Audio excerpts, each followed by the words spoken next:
Essa é uma apresentação das leis sistêmicas e desde quando elas começaram a se fazer presentes nesse momento da humanidade. Aqui nós focamos especialmente no que Bert Hellinger nos ensinou e o que ele percebeu, que ele chamou ordens do amor, que o amor sem ordem não dá certo. O amor sem ordem é um amor cego que nos leva a olhar de uma forma inconsciente para os excluídos do nosso sistema. E todo sistema está em busca de equilíbrio. Agora nós vamos, então, ver de que forma Hellinger, há 30 anos atrás, tão recentemente, conseguiu chegar nessas leis. Tudo isso que ele foi vivenciando já vem muito antes, né, no inconsciente coletivo da humanidade, desde o xamanismo e essa necessidade vital do ser humano de se ligar a algo maior do que ele, né? Ao imanente, né? Esse desejo profundo do ser humano de buscar respostas, né? Do quem eu sou, de onde eu venho, para onde eu vou, isso é inato em todos os seres humanos. E isso vem caminhando desde que o ser humano se entende como indivíduo, né? E o xamã sempre procura para onde a alma foi e ele a resgata, né? Ele busca resgatar isso.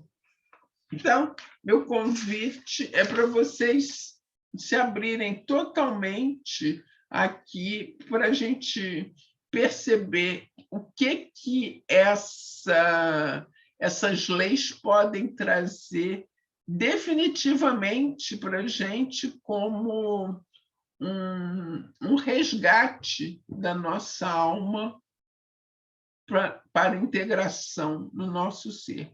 Então, eu vou compartilhar aqui uma tela com vocês.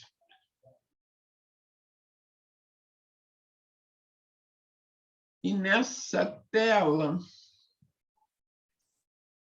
tem aqui, quero começar primeiro com o Rupert Sheldrake, que é um bioquímico que dá aula na Universidade de Cambridge, e ele desenvolveu essa teoria dos campos morfogenéticos, como a gente está aqui com vários profissionais, tanto da área acadêmica, né, que adoram essas questões.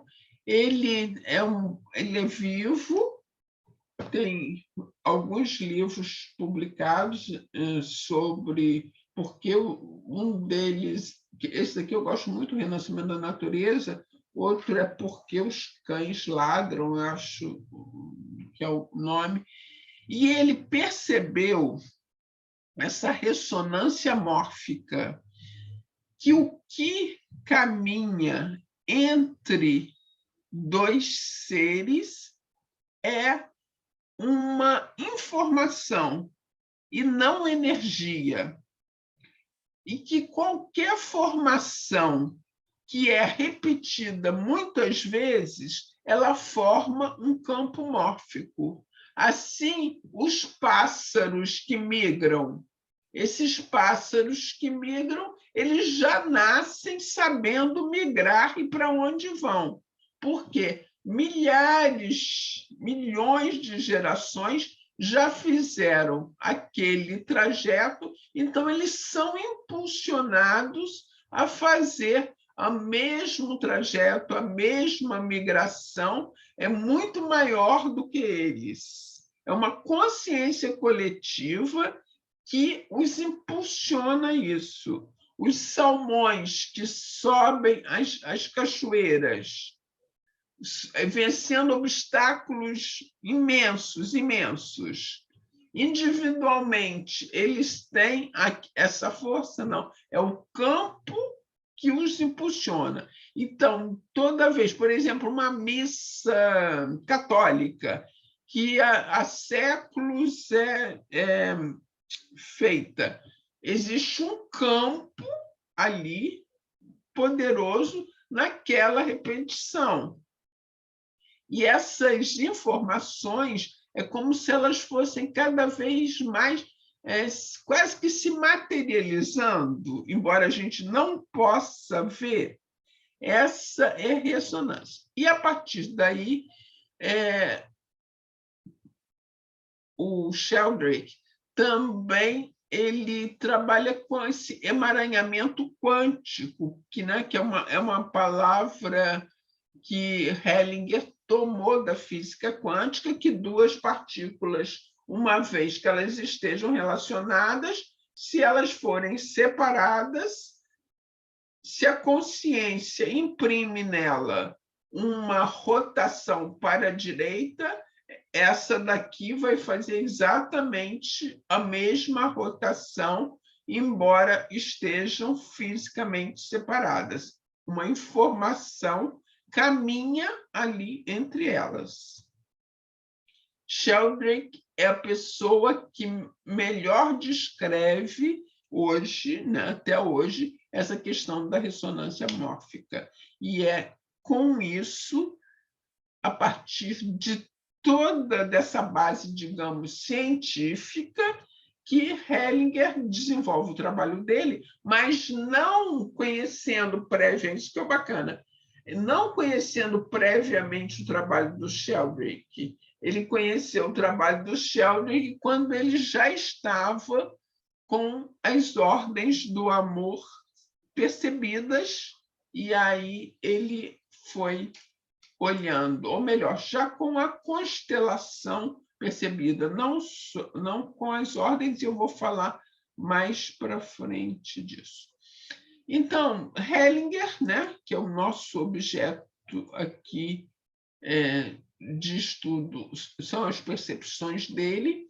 Ele nasceu em Leimen, lá perto de Karlsruhe, na Alemanha, em 1925, em dezembro de 1925, e faleceu há 2 anos e meio em Bischenhofen-Wiesen, na Baviera, em 19 de setembro de 2019. E foi ele, então, que desenvolveu as leis sistêmicas do relacionamento humano. A constelação, ele já percebeu que outras pessoas já tinham chegado na constelação familiar, mas o que ele desenvolveu foram essas ordens do amor, ou leis sistêmicas do relacionamento humano, ou, como fala a viúva dele agora, princípios básicos da vida, que são pertencimento, a hierarquia e o equilíbrio no dar e receber, e nós vamos ter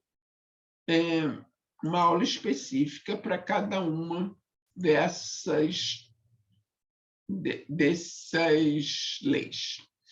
Hellinger vem de uma família católica, teve uma formação religiosa e foi obrigado a servir no exército russo, porque justo quando ele tinha lá seus 18 anos, estava a guerra começando e Hitler, então, recrutou todos os jovens daquela idade, não importava se era a favor, contra ou não, eles foi recrutado e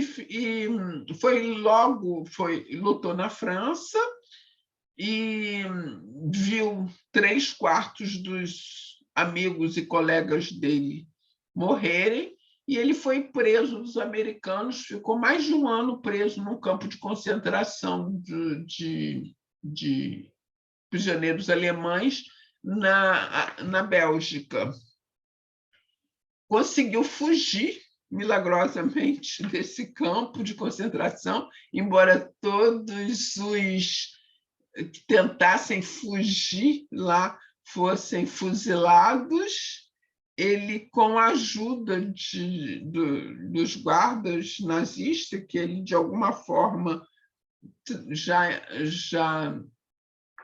tratava bem, ele conseguiu fugir num trem de suprimentos em direção à Alemanha e sobreviveu. Logo que ele chegou na Alemanha, então a guerra já tinha acabado e ele foi se recuperar desses traumas de guerra, né, lá com seus 20 anos de idade, nesse Mariannhill, né, nesse seminário de Mariannhill, e se tornou padre. E foi transferido para a África do Sul. Nessa transferência para a África do Sul, ele começou a entender como que os Zulus funcionavam, como era a sociedade dos Zulus. E nessa sociedade, de alguma forma,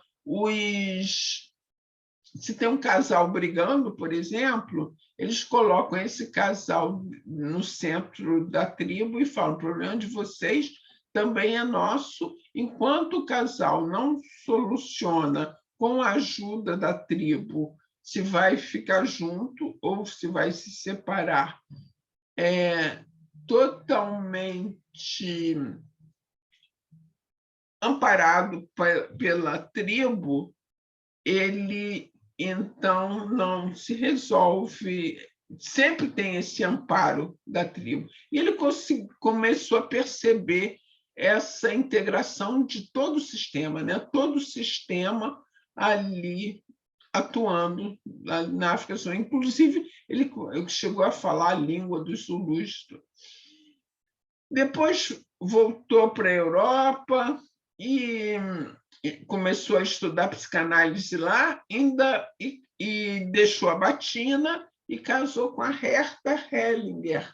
Foi a primeira esposa dele, com quem ele ficou 32 anos casado. Eu conheci a Herta junto com ele, aqui, da primeira vez que ele esteve no Brasil, e voltou de novo para a África, mas logo viu que as ideias dele não estavam muito aceitas lá o tipo de pensamento dele não estava mais condizente com o que os superiores achavam, e ele foi desligado. Mas antes dele ser desligado da ordem, um dos superiores dele perguntou para ele, fez uma pergunta de o que ele mais prezava, se eram as ideias dele, que já era cheio de ideias, né? Mesmo ainda com 30 anos, 30 e poucos anos, ele já tinha muitas ideias.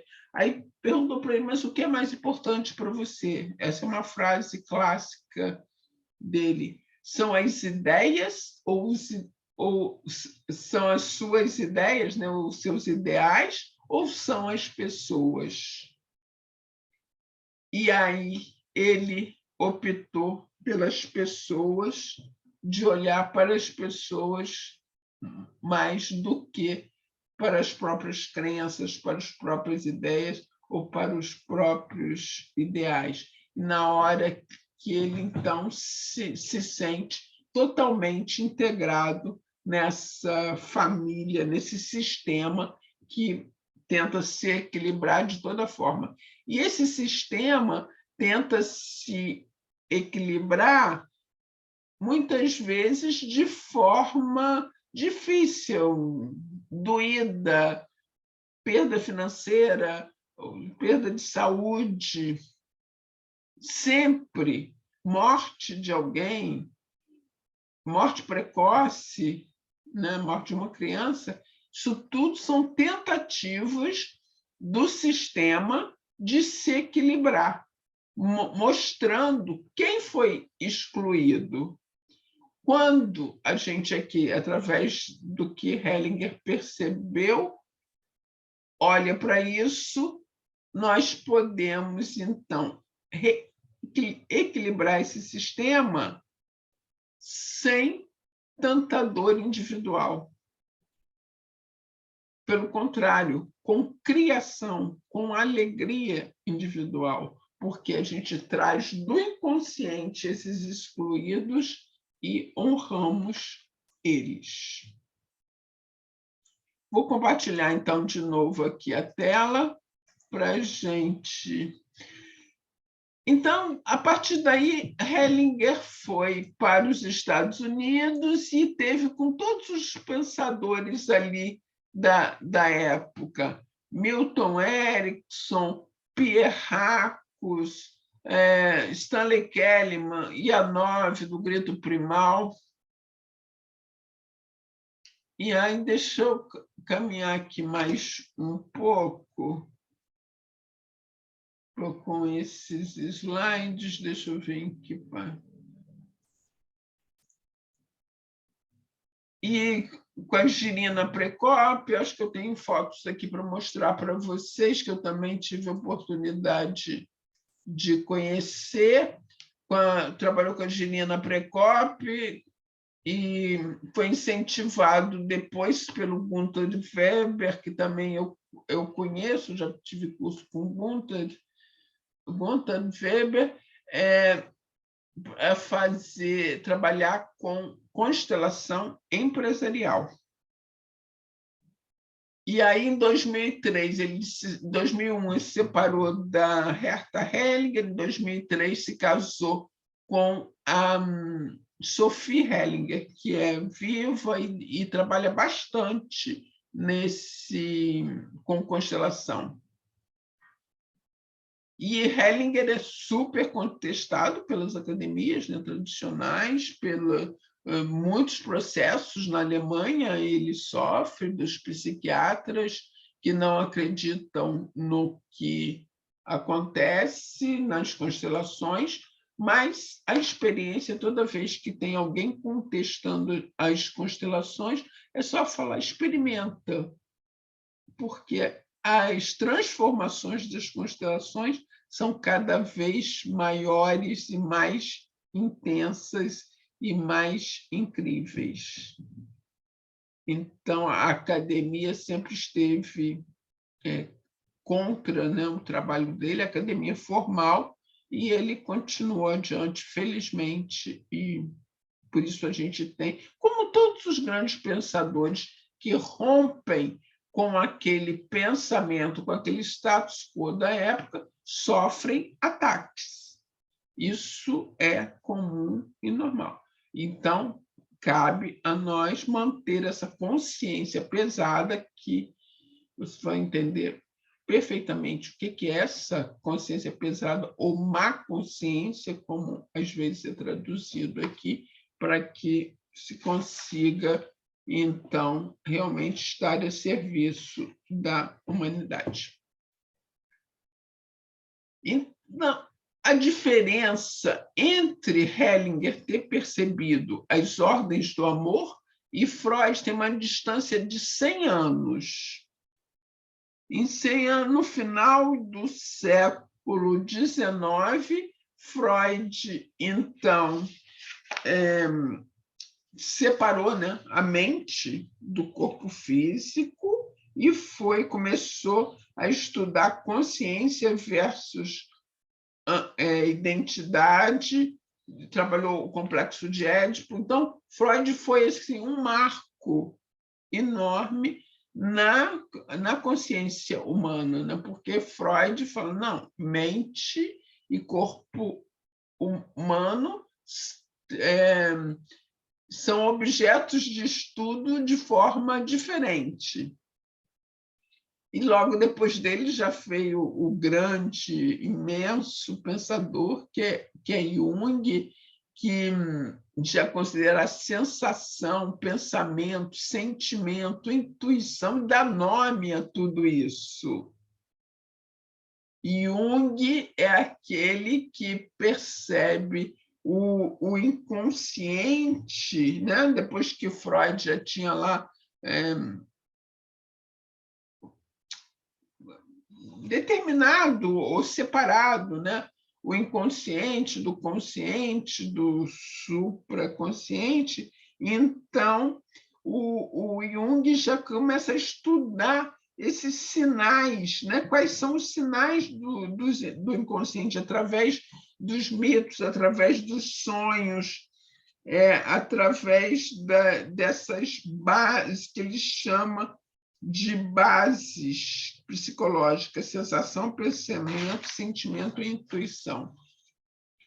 Aí vem Reich, né, trabalhando com o corpo, e determina aquelas faces de caráter: esquizoide, oral, psicopata, masoquista e rígido, né, conforme o tempo em que o sistema nervoso da criança foi mielinizado, e aí a pessoa vai se mostrar na vida conforme a maturidade desse sistema nervoso. E então o Reich, ele retoma, né, o físico, com o estudo do físico. Aí vem Pierracos, está mais ou menos em ordem cronológica aqui. Vem Pierracos com Core Energetics, que também trabalha com o corpo, e ele fala muito da máscara, que a máscara se forma a partir da necessidade de aceitação do outro. É uma forma que meu trabalho é muito desenvolvido a partir desse do Pierracos, porque o meu professor, Lawrence Visse, de constelação familiar, com que eu fiz as formações e fui coordenadora, ele conheceu Hellinger lá na Califórnia, no trabalho do John Pierracos.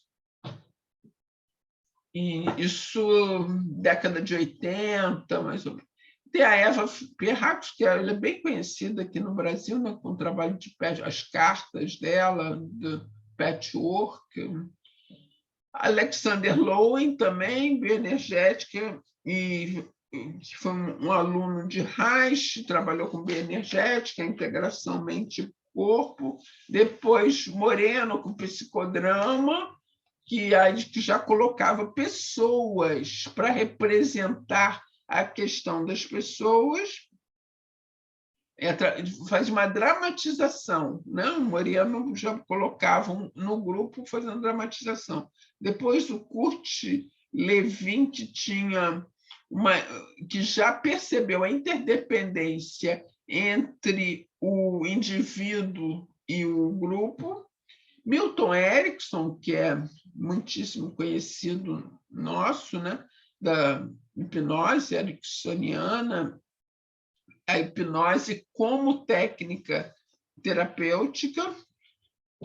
E aí esses menos, talvez Frank Farrelly, que é da terapia provocativa, ele ridicularizava o problema do criança, ridicularizava provocando o cliente até o cliente reagir, né? Aí, nessa reação, ele, então, olhava para o trauma do cliente. Depois, Bandler e a PNL, né? Estratégias mentais, ele trabalhava muito com atletas e tudo, e essa programação neurolinguística, muitas vezes, existem profissionais que ligam as programações neurolinguísticas com a constelação familiar. Aí, Eric Berne, da análise transacional, e ele diz que nós seguimos um plano secreto na nossa vida, sempre nós temos um plano secreto, e esse roteiro para as nossas vidas sempre já foi representado por alguém no passado. Então, Eric Berne já traz uma semente muito profunda para o trabalho de Hellinger, na hora que ele fala desse roteiro. Depois tem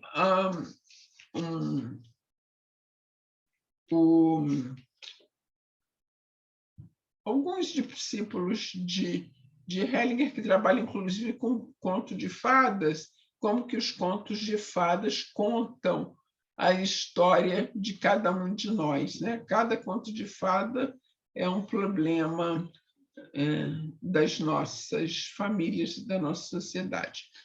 Arthur Janov influenciou demais o Hellinger com o grito primal.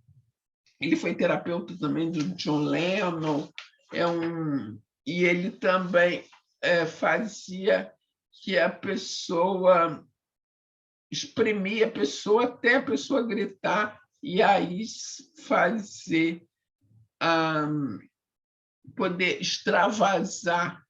É um método também que eu uso bastante, que a pessoa grite porque muito está preso nesse chakra laríngeo, né? O Ivan Bozomeninage, ele é das lealdades invisíveis. Tudo isso aqui eu estou mostrando para vocês verem que o berço para Hellinger chegar nas ordens estava mais ou menos sendo construído, uma vez que ele teve contato com todos esses terapeutas ou europeus, que muitos deles, nessa época da guerra e do pós-guerra, foram para os Estados Unidos, a maior parte desses aqui, todos foram para os Estados Unidos, ou são americanos, como a Virginia Satir, que é considerada a mãe da terapia familiar. Para vocês não esquecerem, olha que ela é minha xará. Essa gracinha de Virginia Satir já é falecida. Ela criou a escola de Palo Alto, que é uma escola muito famosa, permanece essa escola até hoje, na Califórnia, né? E ela criou as esculturas familiares. Então, ela colocava pessoas e ela botava já em posições. As pessoas não deixavam as pessoas se moverem pelo campo morfogenético como Hellinger faz, mas ela já colocava, ela já atendia a questão do problema de superfície, problema criado, né? E problema real. Ela já percebia através dessas esculturas.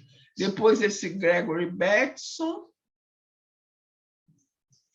botei aqui a Margaret Mead, eu não sei, acho que eles eram casados, a Margaret Mead, que é aquela botânica famosa, com o Gregory Bateson, e ele fala de relações simétricas, quando os indivíduos compartilham anseios e inspirações. Modelos comuns se colocam em posições antagônicas, buscando formações simétricas nas relações.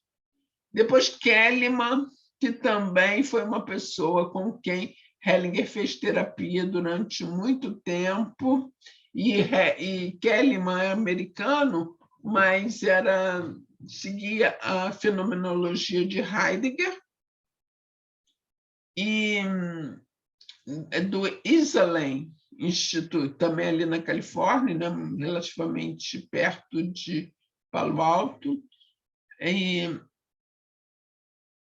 aí ele provocou, né, a interação entre muitos desses líderes, Carl Rogers, Fritz Perls, a Virginia Satir, aqui está a Girina Precópio, que eu falei para vocês que eu conhecia, que é da teoria do abraço. A Girina é viva, tá? Em 1929 já está com mais de 90 anos, né? 93, talvez.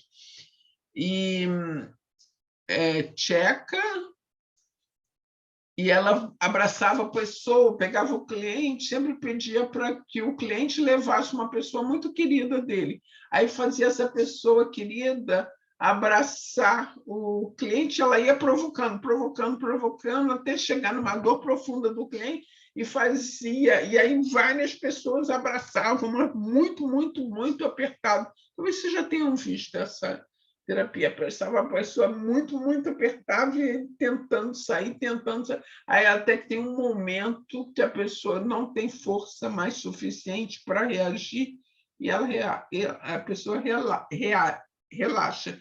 Nesse relaxamento provoca a cura. É um método bem interessante. Aí Steve de Chazé e Enzo Kimberg, que é um casal, e eles fazem a pergunta do milagre, a pergunta do $1 milhão, né? É aquela pergunta focada na solução, onde também é um tipo de provocativo, mas consegue perceber o campo do cliente para curar. Thea Schoenfelder, essa gracinha, ela já fazia a constelação familiar. Ela era filha de um ministro, no pós-guerra, ela era filha de um ministro da Alemanha, acho que ministro do interior, se não me engano, e ela já formava os campos de constelação, já deixava cada representante se mover conforme aquilo que estivesse sentindo, que é esse trabalho que vocês vão fazer aí nessa semana, né? De, em cima do papel, perceber o que o corpo sentia. E aí, esse casal, Ruth McClendon e Lecadi, americanos, e aí Hellinger fala, quando viu o trabalho deles na Alemanha, eles estavam em viagem à Alemanha, oferecendo workshop lá, aí Hellinger fala que, de repente, percebi que era um envolvimento sistêmico e compreendi de onde surgiu. Nossa vida atual está sempre associada ao destino de outra pessoa. Estamos associados ao destino das pessoas que desapareceram de nossa família, quando as esquecemos ou as excluímos. Quando a pessoa tudo vai bem e feliz na vida da pessoa, algum descendente nosso vai precisar ficar honrando a gente? Não. Justamente quando alguém foi excluído ou esquecido que gera dor no sistema lá na frente. Neste momento, eu entendi o que acontece em uma constelação familiar, né? Caiu a percepção dele aqui com Lecadi. E aí, o grande trabalho de Hellinger, que foi sistematizar as leis sistêmicas. Ele, observando as constelações, ele percebeu como se davam essas relações, como se davam as relações entre pessoas e como que o sistema se equilibrava de uma forma harmônica e viu as leis, que ele chamou de pertencimento, hierarquia e equilíbrio no dar e tomar. Então, vou aqui parar de compartilhar. E essas leis sistêmicas, hierarquia, pertencimento, equilíbrio no dar e tomar, nós vamos estudar separadamente, porque são extremamente curativas, integrativas, uma vez que você começa realmente a saber onde pisar, por que caminho ir, sem precisar levar tantos conflitos e perdas adiante. Ok?